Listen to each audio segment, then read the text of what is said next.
tell me about your debate with James White. Because you did you see me shout you out? I did. You did. Thank you so much. Excellent. And thank you. I didn't expect you to do excellent, not because I had any doubts about you, but just because James is a seasoned debater. He's been doing this for 800 years. And he's made some Catholics, definitely not lately, right? But maybe in the 80s and 90s, look back on their heels, you know? But you did really well. How did that come about? And tell us about the debate. Wow. Well, first of all, thank you so much for sharing it, because you shared the debate on your YouTube. Yeah. And when I saw that, it was so surreal. I'm like, Matt Fradd just shared one of my videos, and that was incredible. And I saw that you shouted me out when you were talking to Ruslan. And because you and Ruslan were talking about me. That's right. Yeah. Jonathan clipped it and he put it on my Instagram of you guys talking about me, and that was so surreal. Oh, nice. And Ruslan and I have gone on to become really good friends. He and I talk almost daily. Wow. Really, really good guy as well. But so the debate with Dr. White, that's one for the history books, because I took that debate on 3 weeks' notice. I had 3 weeks to prepare for it. Keith Nestor was the one that reached out to me on Instagram. Oh, he's amazing. He's the best, yeah. Keith Nestor, I could talk about Keith Nestor all day. We'll do that. We'll do 20 minutes on Keith Nestor after the James White debate talk. Keith Nestor was special, really special. Yeah. He reached out to me on Instagram. It was in July, July of last year, and he just reached out to me. I had never even talked to him before, and he reached out to me and said, "Hey man, would you be interested in debating James White?" And I saw the message. And did you think it was just in general, or did you think no? It was. I could tell that it was the way he phrased it. I was like, "Oh, this is going to happen if I say yes." So I said immediately yes. Wow. Didn't even think about it. I said yes. And he said, "Okay, cool. I'm going to shoot your information to the people that are going to set it up, and we'll make it happen." And I said, "Thank you." And then later that month, in late July, we had our famous debate, and I had a whole 3 weeks to prepare for it. And it's funny because I was the fifth or sixth guy. They had tried all these other guys. They had asked all these other guys to debate him. And for whatever reason, it wasn't working out. The schedules wouldn't work. People couldn't do it. So I was not the second, third, or fourth, or fifth choice. I was like the sixth or seventh choice. Well, you've got this gift where you're just very likable and open, and people trust you. They should. They're right to. It's not a manipulative tactic. You're just kind, and you could tell that in that debate with James White. Thank you. He hugged me. Yeah, that's wild. He hugged me. Yeah. He's not usually like. He wasn't like that with Jimmy. He's never done that before in any of his debates. And when I think about it, like, it kind of makes me a little, I don't know, emotional maybe, just because he said he loved me, and he hugged me, and like it. I've been watching James White since I was a teenager. So I studied all of his debates when he was doing his thing in the 90s against, all the Catholics that he was debating back then. I watched, I studied, I learned, I took notes. I had been preparing for that debate for 10 years, which is why I was able to, I tell people, I took it on 3 weeks notice. And they're like, wow, you were able to do that with only 3 weeks of preparation. No, it wasn't 3 weeks of preparation. I had been preparing for it since I was a teenager. Mm-hmm.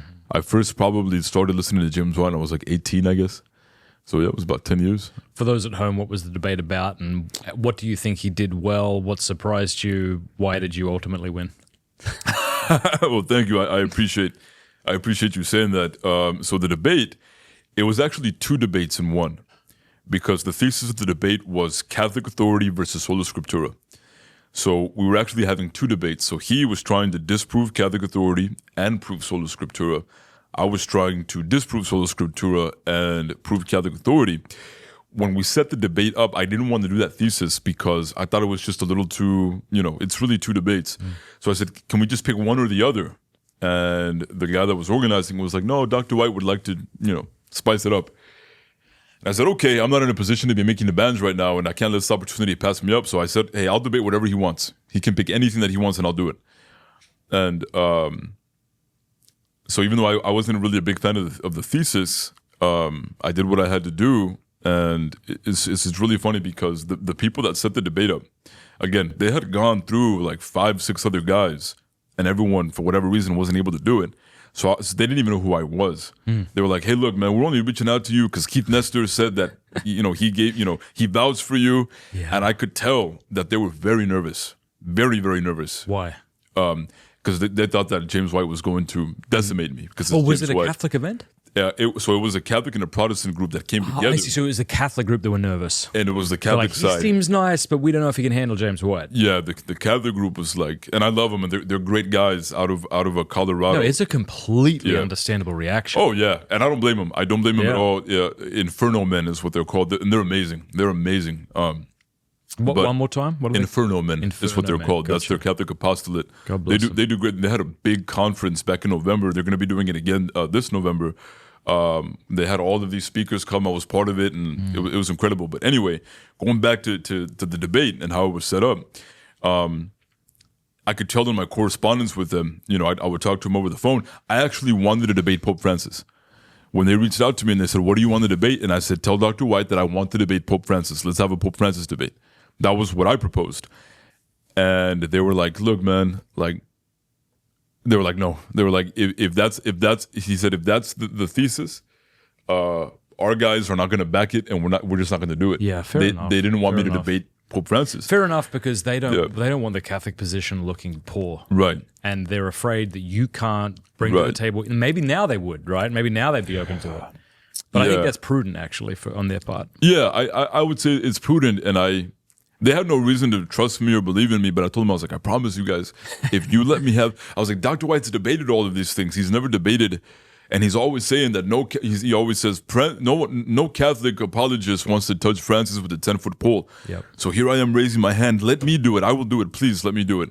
And they didn't want to do it. So I said, okay. So I said, whatever Dr. White wants to do, we'll do it. And then when I got there the night before for the debate, and I meet with everybody. And I could tell that they're just super nervous. The Catholics, they're like super nervous, like they're like sweating bullets. And we went to have dinner, and we're eating, and they're like, okay, they wanted to like make sure, because they were so nervous. They're like, we need to hear your opening statement now, and we're going to cross-examine you, and we're gonna like they were. Were they to make sure inviting you to do this, or were they like, this is how it needs to go? You need it right now. That would have been awkward. They invited me to do it, okay. And I knew on the way there they had called me and they said, "Hey man, when you get here, let's go over some stuff. Let's go over, to make sure." And I'll never forget it. We're sitting there at the table. There's like, I don't know, like 10 guys, and they're like, "All right, let's hear your opening statement." I gave them my opening statement, and they just didn't. And then they're silent, and then finally one guy goes, he's like, what if James White says this? And I said, no, he's not going to say that. This is what he's going to say. He's going to say this, and then I'm going to say this, and then he's going to say this in response, and then I'm going to say this. And I literally went through the entire debate verbatim. The night before at the dinner table when we were eating at the little Mexican restaurant that was right next to the church where we did the debate. And I told him, I said, this is how it's going to go. I said, I trust me. I know, like I know what I'm doing. I know how it's going to go down. He's going to say this. He's going to bring up this. I'm going to say this. He's going to say this. I'm going to say this. And they were trying to cross-examine me, and I was like, no, that's not good enough. Dr. White, that's not good enough for Dr. White. He's going to say this. It's stuff that they didn't even know. Be sure to download Truthfully. Truthfully is like ChatGPT, went to OCIA, got baptized, and now is on a mission to evangelize the world. Check it out, truthfully.ai. So the night before, they were like, I could tell, by the time dinner was over, that they were a little more at peace, a little more relaxed. Yep. And then when the debate happened, as soon as Dr. White got up to speak and he started speaking, that was when I knew. I said, He did all those things you said he would do. Every single thing that I said he was going to say, he said. And I remember I wasn't even listening to him. I was just looking at the crowd, and I was looking at the Catholic guys in the group, and their jaws were on the floor. Wow. People that came, that traveled from, my people that traveled with me to the debate, they were there too, listening in. Jonathan was there, my good buddy Iram, who does Spanish apologetics content as well. And they were just looking at me with their eyes wide, mouths on the floor. They were just, Dr. White was speaking, and they were looking at me because they were like, wow, like, how did he know what he was like? Because I've been watching Dr. White for so long, and the debate went exactly how I said it was going to go. And I told him he's going to bring up all of these things that don't even have anything to do with the thesis. Like debates he's had in the 90s. That was unfair. I'm sorry, but it's true. But of course, bringing up Pope Francis, bringing up all of these things. And I had to make a decision. I said, because normally when he does that against like Jimmy Akin or Trent Horn, they'll point it out. They'll say, Dr. White is bringing up all these things that really don't have anything to do with the thesis. So let's ignore these things and let's go. And I couldn't resist the temptation when I got up there to do my first rebuttal.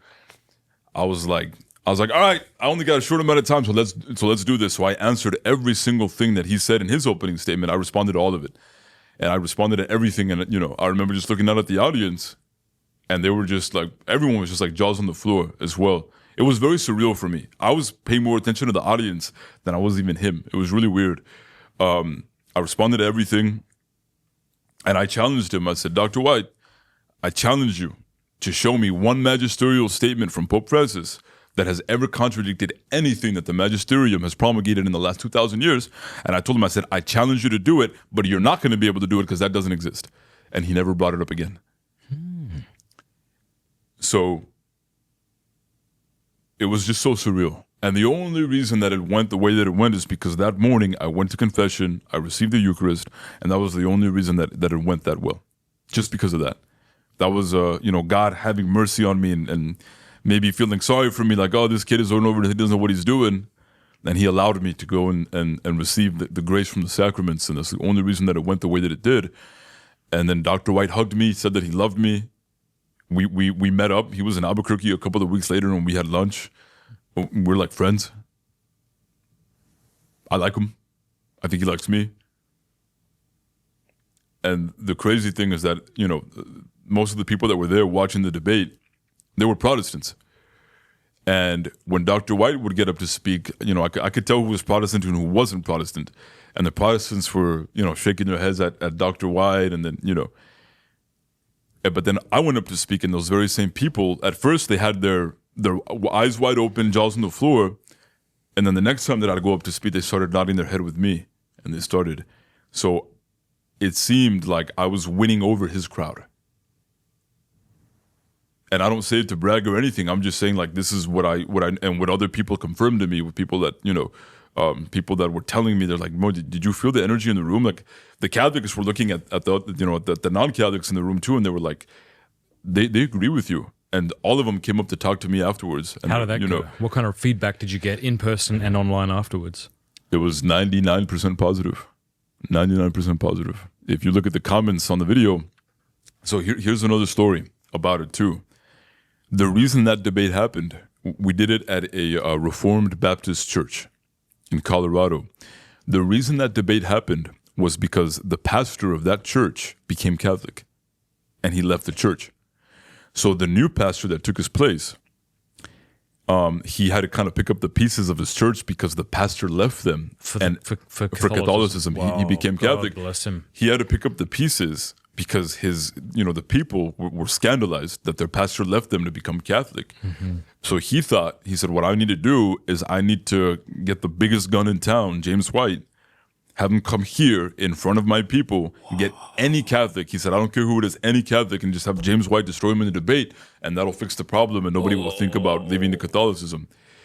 They go through all of these guys who were much more capable than me, much more capable. But in God's providence, you were chosen. They may not have done as well as you. And it was me went up there, and the one word that everyone kept using, because everyone knew the backstory, everyone knew why the debate was taking place. It was basically they were just tossing me to the wolves. They wanted Dr. White to make an example out of me so that their people could be cool, right? Well, we did the debate. It went down the way that it went down, and what everyone was telling me after was the word that they used was it backfired. Like terribly on them. It backfired really bad. Now the situation is worse.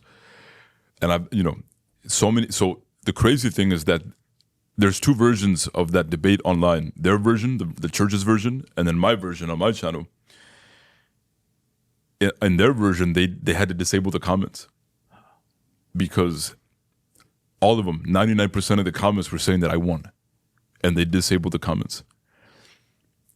And then they made it worse because then people were going to their other videos on their YouTube channel saying, why did you disable the comments on the James White Voice of Reason debate? And it was a big backlash. So they had to put out a statement. They put out a statement saying that, we disabled the comments because people were misbehaving in the comments. But, Jonathan was like, man, I was monitoring the comments, man. I saw no vitriolic comments whatsoever. Mm-hmm. I only saw just positive, everyone saying that you won. So we put out our video. And the comments are up on our video, and if you go and you read the comments, it's just, yeah, it's. Did you agree to them beforehand that you would use the video? You would have rights to put it on your channel? Yeah. We asked, and by the way, this church, amazing people. They treated me so well. They were so good to me. They were so loving. You know, they were so easy to work with. You know, they let Jonathan set up his cameras and everything, and we have our version. And you know, Jonathan put the mic on James White. James White had like 3 or 4 mics on him. I had my mics on me, and it was just something. I don't think you could have scripted a better story or outcome of how it went. Just wow, it was like a Rocky story. It was like, you know, yeah. And when that happened, then that was when everyone started coming to me like, I want to interview, let me talk to you. I want to, you know, I saw these articles that were being put up by Catholic publications, David slays Goliath, some, you know, stuff like that, or the real life Rocky story, you know, in the apologetics. Low-hanging fruit, but okay. Yeah, and it was just so surreal. Oh, it's cool, man. It was just so surreal. G'day guys, I hope you enjoyed that clip with Alex from Voice of Reason. Do me a favor before you go, you already know what I'm going to say. Click like, click subscribe. Thanks so much.